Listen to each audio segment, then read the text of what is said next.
Well, Matt, thank you so much for joining me today. I'm so excited to talk to you. Likewise, thanks for having me. I'm so glad that, well, we got connected in Columbus about a year or so ago.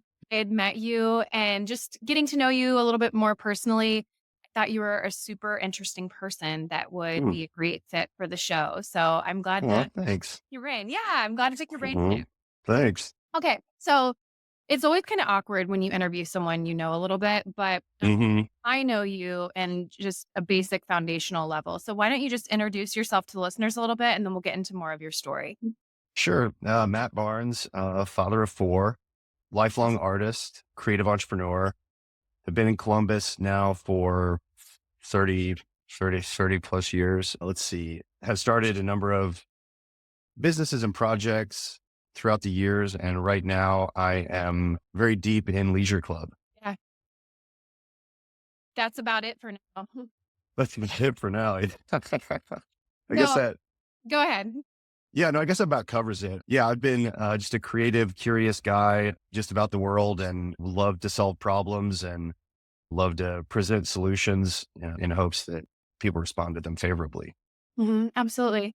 So let's talk about the Leisure Club because a lot of listeners might not know what that is. That's where I met you.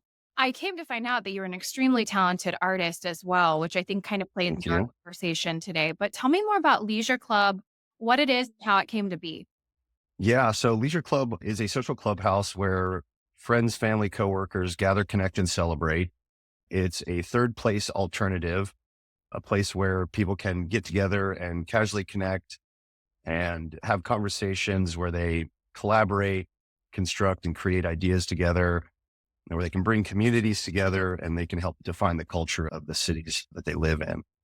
Leisure Club got started as a response to third place options, most places being coffee shops, bars, country clubs, churches, YMCA, things like that, and realizing that they don't really have a brand, that a lot of them are not considering the visceral nature of space and I guess, the vibes as thoroughly as I wanted them to. hmm So I was out with a friend one night and we were having conversation, yelling at each other, trying to have a meaningful dialogue. hmm And we kept getting interrupted by the service staff. Can we get you another drink? hmm And this hard critic inside of me was like, you know what?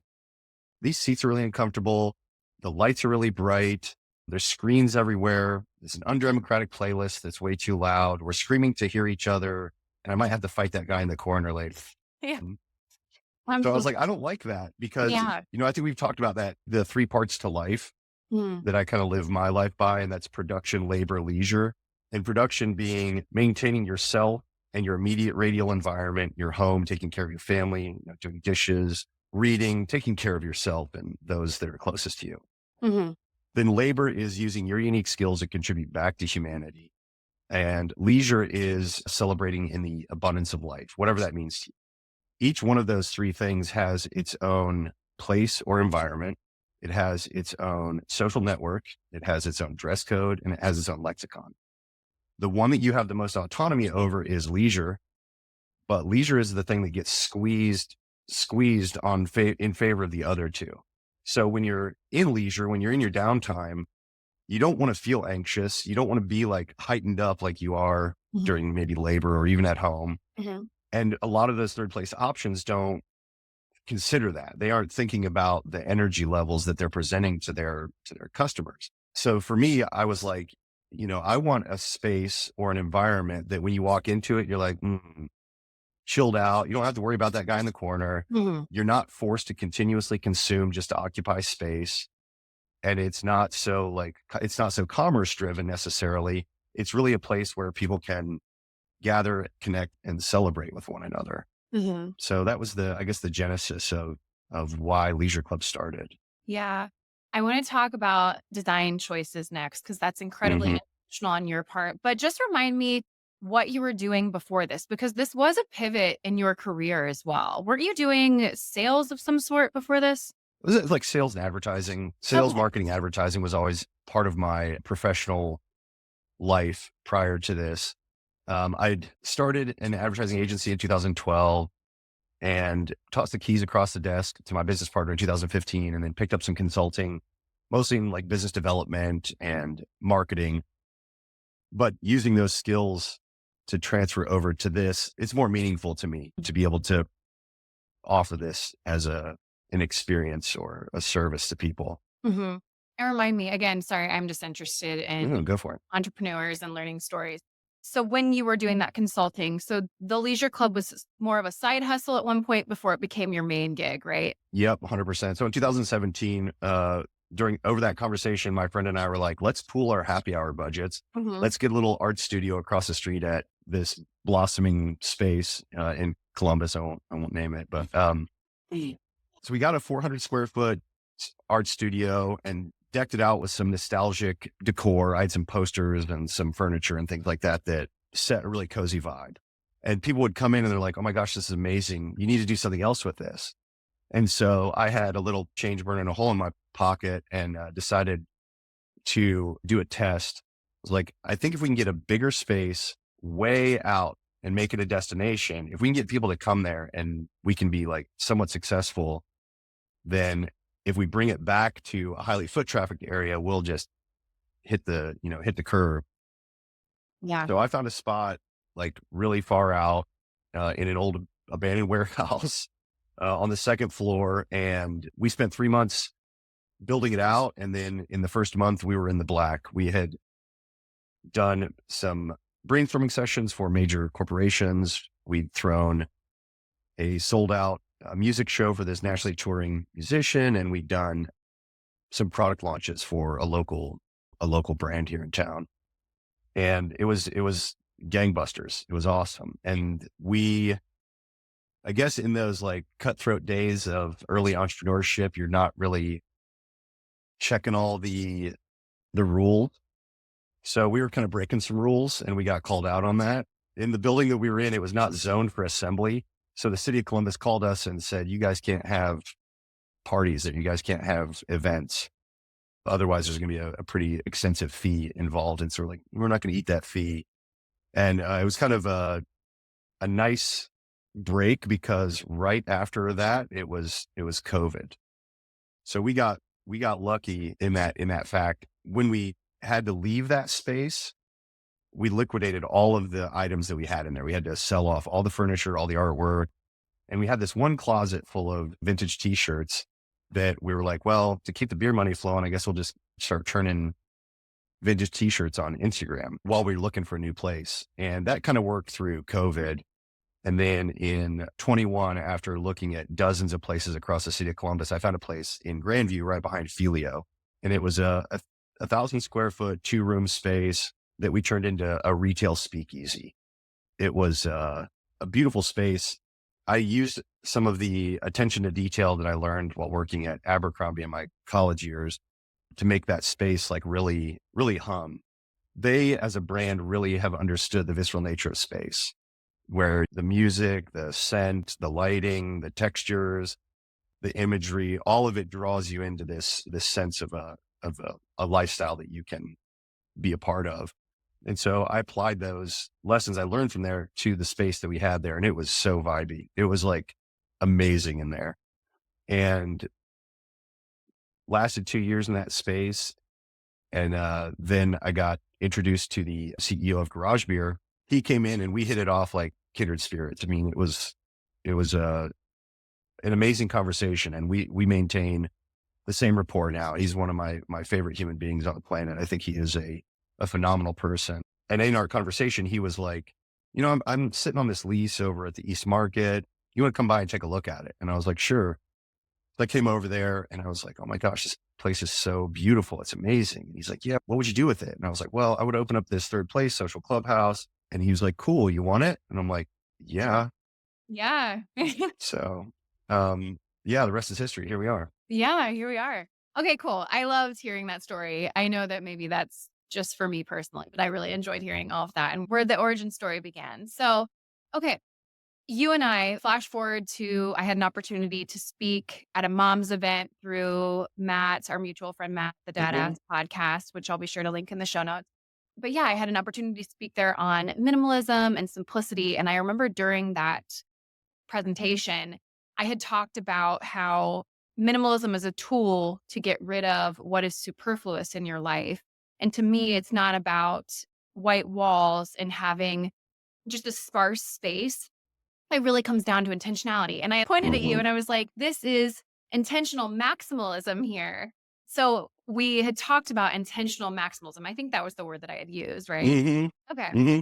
So after that presentation came down, and then you and I started talking about what that actually means and I guess why that was your design choice with the leisure club. So I'll let you talk a little bit more about that. And I know what I meant by that, but it really resonated with you. So Totally. So I think in the design choices specifically for Leisure Club, nostalgia is a big part of it. My underlying driver for Leisure Club is bringing people together, unity.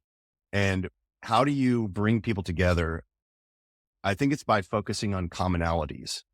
And nostalgia is a part of all of our lives, individually and collectively. I mean, we've lived through history. So we can see things and have a memory, and we know that other people in the space might also have a memory of that thing.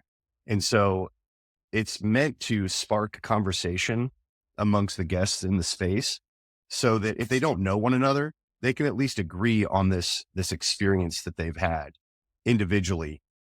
And that, I think, breaks the ice for them to start agreeing on more things. And that kind of gets the steam rolling for them to talk about what's important to them, what their passions are, and ways for them to collaborate and bring their communities together and then construct things together.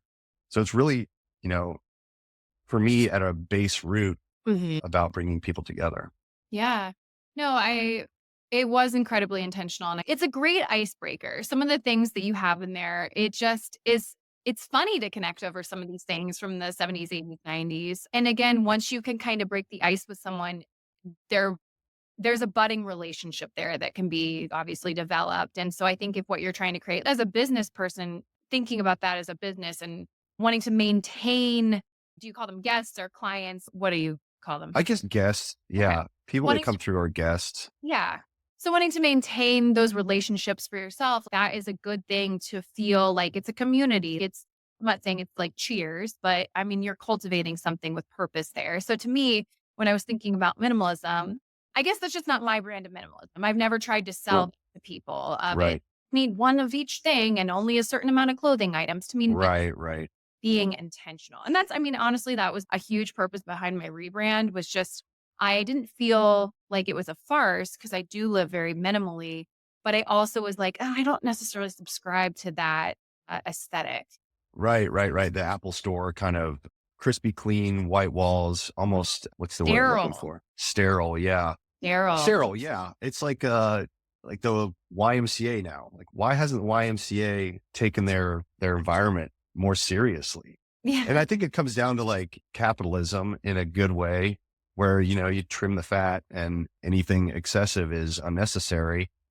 But I think that removes the character, and I think that removes the ability to connect with people's emotions, and it removes the ability to connect with their memories.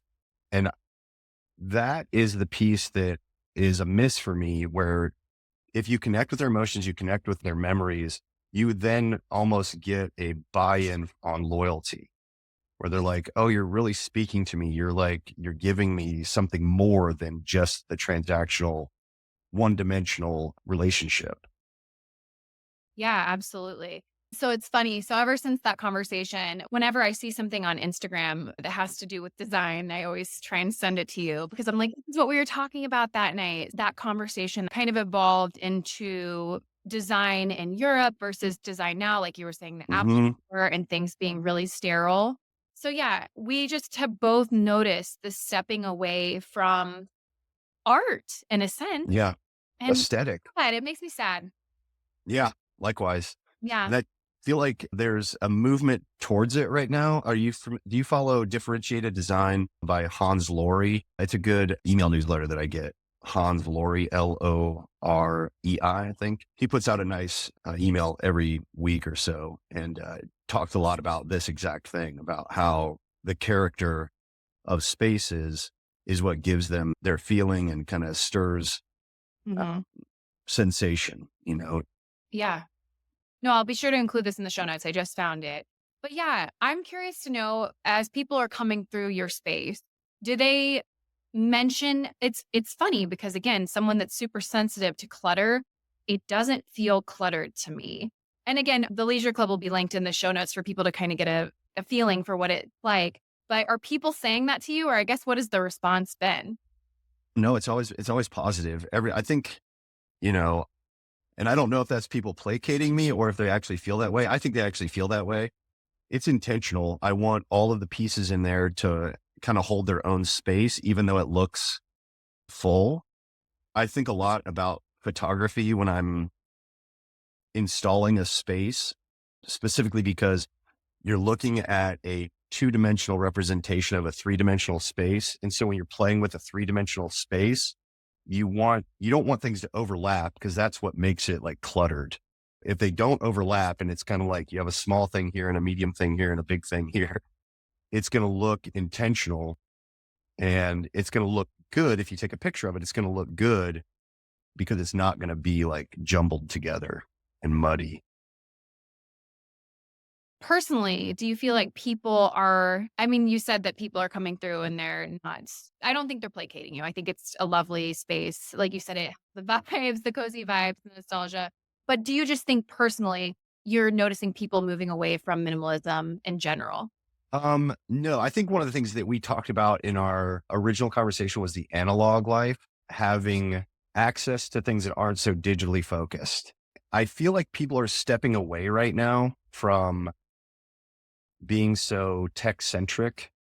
I've seen a lot of trends pop up recently, and two of them specifically. One is earth tones as a luxury color, which is getting away from the sleek silvers and blacks of the technology hardware that we use, and then stepping away from the inorganic blues that are associated with social media and the like very digital coloring of those things. So like luxury is now leaning towards more earth tones, which connotes this idea of a slower life.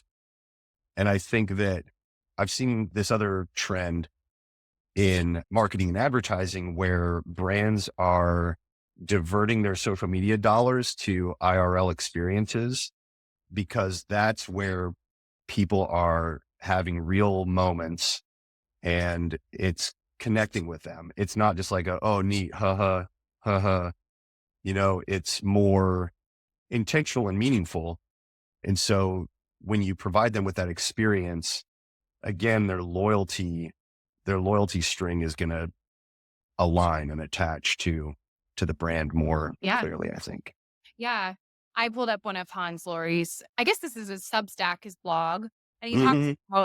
he was talking about gyms in this specific post, gyms as in like a gymnasium, and how back Hmm. in the day there was beautiful artwork on the wall. So he goes through and he says, "The lack of beauty today is your opportunity to innovate, to create, and to tickle the eyes of the world."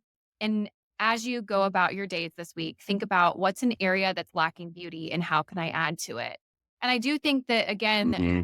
that is why people are starting to feel that because I do think that everything gosh, I'm trying to figure out what I'm trying to say. We're just so detached in certain ways from reality, and I do think that just helps bring back some vibrancy of our I don't wanna say we're dead inside, that's not what I mean, but I just think it keeps things alive, exciting. We're visual creatures, Yeah.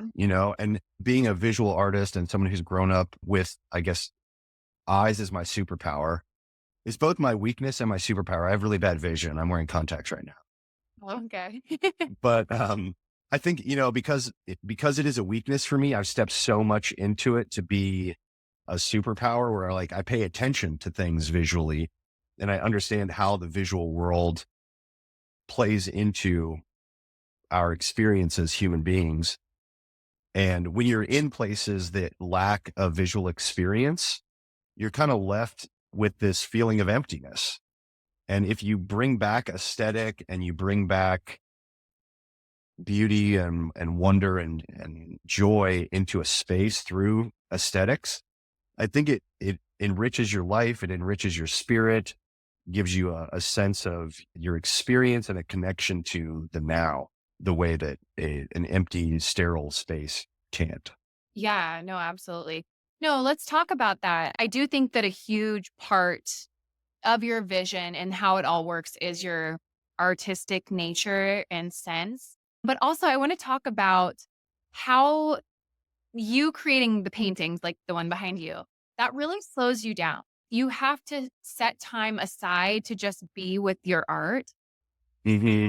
So, why has it been important to you throughout, again, successful business person, entrepreneur, but you still have this steadfast desire to slow down, to be present? I guess, why is that important to you? It's a meditation and a way to process the things going on in my life or in the world. In that production, labor, leisure, while you're doing the dishes, you're thinking about work. Or while you're at work, you're thinking about hanging out with your friends later. Or while you're hanging out with your friends, you're thinking about the lawn that needs to be mowed. And so I feel like there is this processing that takes place in those time frames.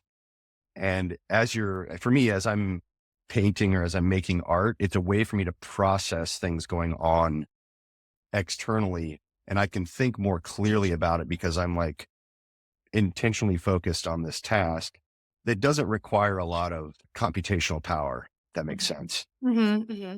There is Well, computational power in it, but it's not in the same capacity that it would be for my production or my labor or my philosophy or whatever.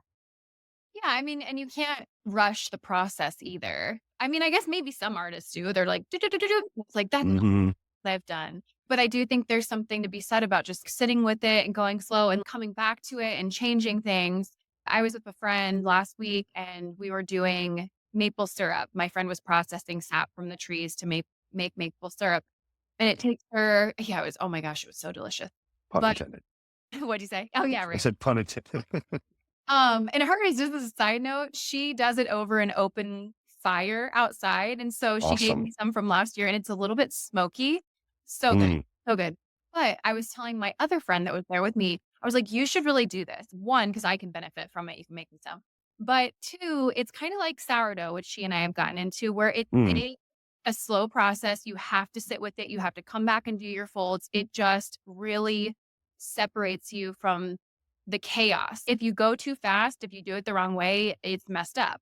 And so to me, I'm like, I do think it's very countercultural to go slow, to just focus these days. They want us to, we're just focused and overwhelmed, I guess, with so many things hmm. constantly moving. Yeah, I think there's something to be said for chaos and order. And I think that as the digital world has been blossoming it in front of us, I mean, since we were kids through the 90s, we were beneficial in that we had an analog life before the internet. And then as the internet has really, or the, I guess, technology or whatever has really blossomed through our life, it has gotten faster and faster and faster every year, like Moore's Law. And at a point, you're going to get so tightly wound, you're going to crack. And you need to, as a person, I think, really step away and own how much you're willing to contribute to the chaos and how much you're going to take back for yourself to experience your human life.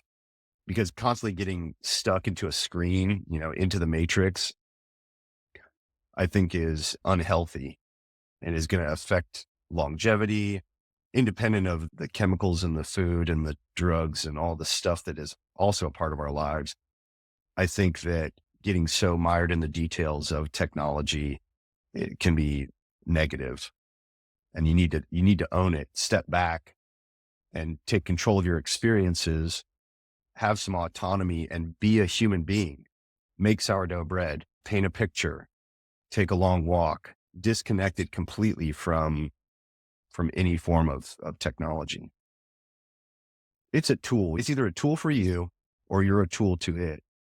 And I don't want to be a tool for it. It needs to be a tool for me, like help me schedule my calendars and my meetings and communicate with people back and forth and manage my money, share some art occasionally. But other than that, I don't want to be sitting there like, Yeah. which I have. Don't get me wrong. My screen time is ridiculous, but I don't want that in my life. Okay. So just a few more things I have that I wanted to talk about. I had some questions that I thought I wanted to ask you just to kind of prompt you before we started chatting, but I said, what inspires you to embrace a more analog lifestyle in a world increasingly driven by tech and efficiency?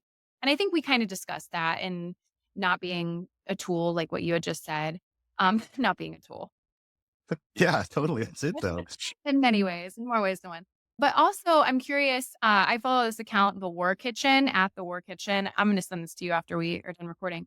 But I love it. I have no idea who this person is, but they just post beautiful foods and just back to basics is what this account is about.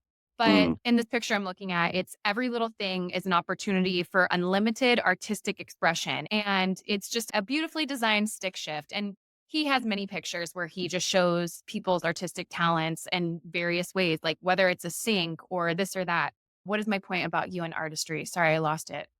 everything is an opportunity to be creative, right? There's an opportunity in every choice you make. You can be, artistic in how you brush your teeth and how you wash your hands and how you make sourdough. Or Mhm. I think, yeah, intentionality from every angle is extremely important. Yeah. Yeah. I guess I didn't have a question there. Maybe I did at one point. It flew out of my brain. But I think that we are designed to be, I personally believe we are designed to be creative. If you can get that going, and it is a muscle. I think if we're talking about creativity, yeah, it goes in line with the analog life. But if we're talking about getting back to being creative, and I think your space at Leisure Club does inspire creativity in a sense. In certain ways it comes easy, but it's simple, not easy to do, if that makes sense. Hmm. Hmm. You have to really settle in. Yeah, absolutely. I just listened to this little clip on Instagram. It was an interview between Brene Brown and Oprah. And it was awesome content. And the thing that Brene Brown said was that unrealized creativity is not benign. Like unused creativity is not benign. It metastasizes Mhm, in a way that can be detrimental. It can turn into depression. It can turn into negative thoughts and feelings and actions. mhm, There was a chunk of truth in that where I'm like, oh, that is so true. If I'm not creative, I start to feel bad. mhm, And so my nature is to just be creative. I mm, need I need some level of like combinatory play to yeah, be and do mhm, that makes me feel alive and makes me feel human. mhm, And so by nature, I think, to what you were saying, we are creative beings. That is what we're here to do. We're not supposed to be automatons. We're not robots. yeah, we're not robots. I do think that it looks so different for everyone because people I am creative, but I'm not an artist, and people are like, "Oh, you Yeah. can draw?" Absolutely not. I know how to create a podcast. I know how to sing. I can play the That's your art. But yeah, it is gonna look different, and I would say that as adults, we really shouldn't lose that it's not childlike, but that sense to maybe our childhood self or interest that we had then, I do think it's what keeps us stable, sane, and to me, going back to those 3 pieces that you were talking about with the production, labor, and leisure, is that what it is? Hmm. Hmm. I just think that life isn't I've seen things on Instagram too about so you start working here, you retire here, and then you're dead like 10 years after that. To me, I'm like, Hmm. if you're not enjoying the journey along the way, what does it matter that you're breathing? You're not living. Right. Right. Right. No, 100%. Yeah. I don't want to be caught in my life where I'm just in a turning gears. I want it to be experienced fully Mhm, with as much creativity as possible. I mean, the production, labor, leisure piece, I'm creative in all of those facets, mhm, in any way that I possibly can. If I'm mhm. at home, I'm creative in, how we stack the laundry, or I'm creative in how we make breakfast. Yeah. In my labor, I'm creative in how I might organize a spreadsheet, or I'm creative in how I communicate in an email. I'm creative in my leisure time in how I set my outfit up for going for a run. So I think creativity is an innate feature of being a human being. And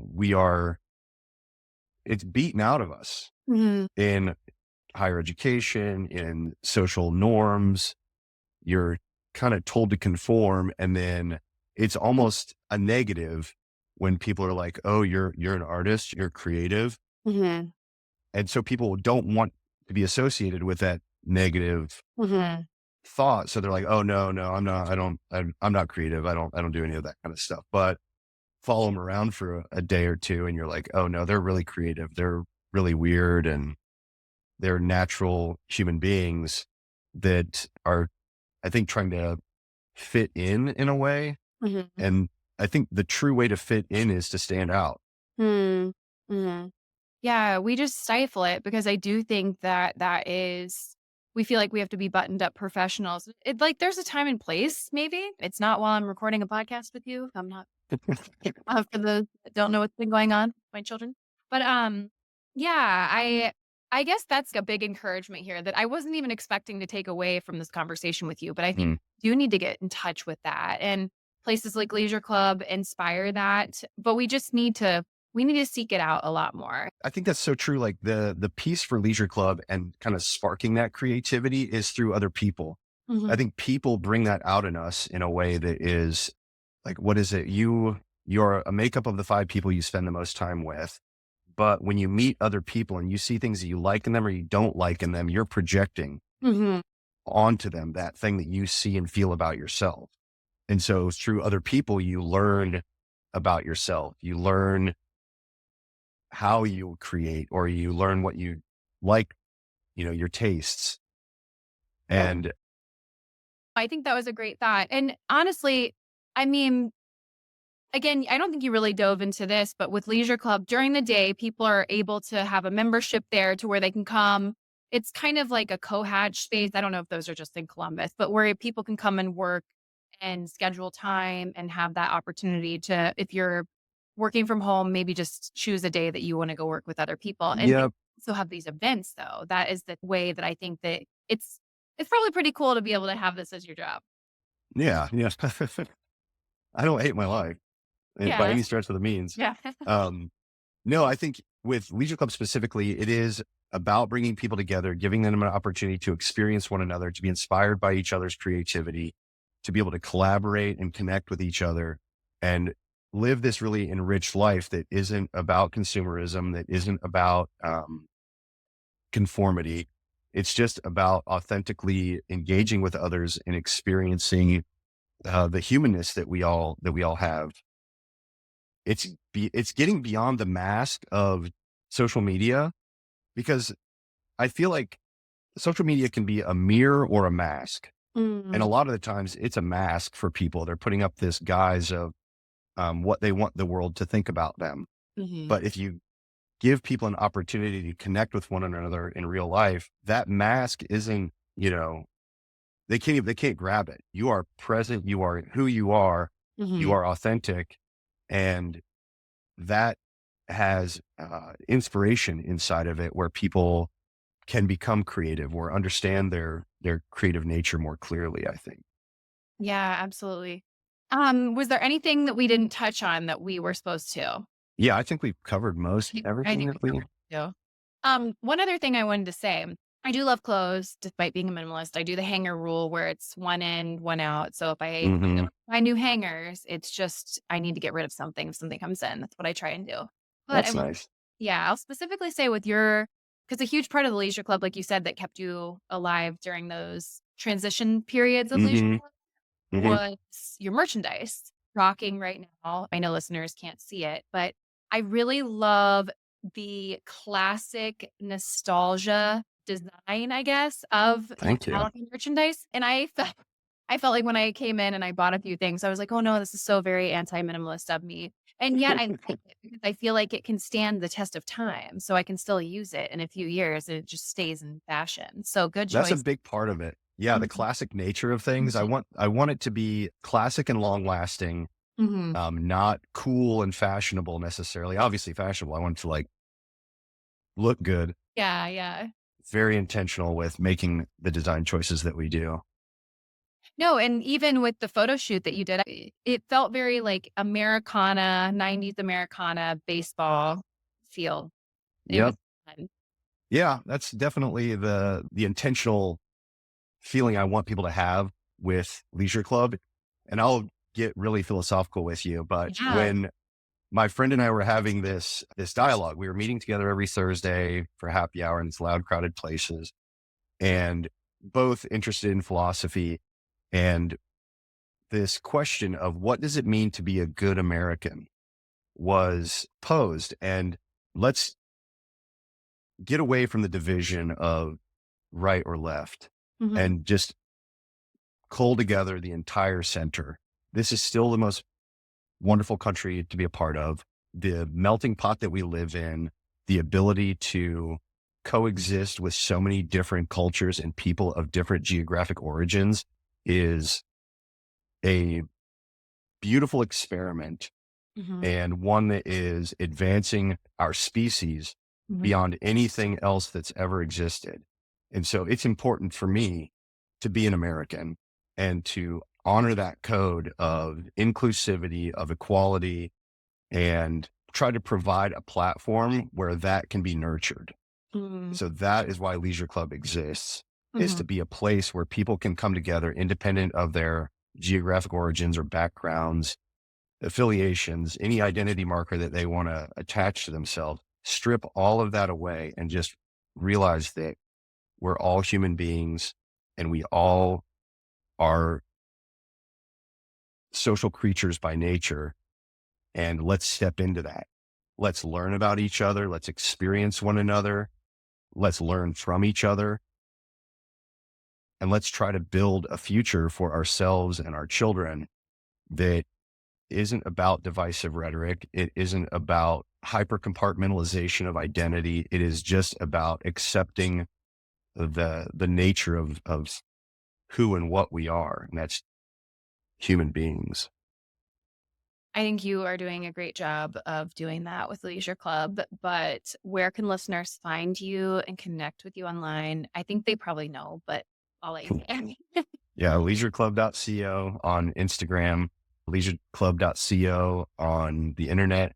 And if they're curious about my artwork, they can follow The Barnes Collection on Instagram, or they can visit my website at mrbarnes.com. Awesome. Well, I didn't prompt you for this, but I've been asking my guest a final question here at the very end. And it is, what does it mean to you to live a life with clear intentions? And what does it mean? To you. Mm, just being thoughtful. It's being thoughtful about your choices, understanding the positive and negative consequences that can come along with the choices that we make, and being very forthright in those choices. Be intentional and be caring and loving of everyone. I don't, that sounds like really high, but I promise I'm not a hippie. Uh, No, no. It's funny. I haven't said what it means to me. I guess I did when I released a trailer for the show, but I do think that when I came up with that name, I was like, oh crap, I guess your intentions can sometimes shift though. If I have clear intentions, maybe they won't be so clear here in a year or so. But I'm like, no, that's okay. Because as long as I just think it's about self awareness, having the mhm. awareness of saying, I don't really know what's to come, but I'm trying to take control in areas that I can, releasing the rest, being an observer when I need to be. Um, I don't know. There's Yeah. no right or wrong answer. It's been interesting to hear what people say. Yeah. You know what you know right now, and you're going to be open to change down the road if the knowledge shifts. Mhm. If you learn something different that's going to alter your perspective, then your intentions can then shift. Yeah. But yeah, being clear in your intentions is just making a forthright decision with the available knowledge at hand, Mhm. and being open to change if you learn that Yeah, I'm there's like new information. yeah, it's not a one track. It doesn't have to just be one track in one direction. That's where I have to go no matter what. Sometimes it's like that, and that's okay. But I also think that doesn't leave room for a pivot. And I think so often that's what we find ourselves needing to. And so, Hmm. yeah, but that's why it's been, like I said, super interesting to hear people's perspective when I asked that question. So thanks for answering it. Yeah, Yeah. Well, I hope that answered it it. was good. I was so glad that we were able to do this. Maybe we'll have Likewise. the ability to do this live at some point in the future for people that live in Columbus. We are brainstorming what a future panel conversation might possibly look like. But until then, Awesome. thanks so much for joining me. Of course. Happy to do it. Thank you for having me.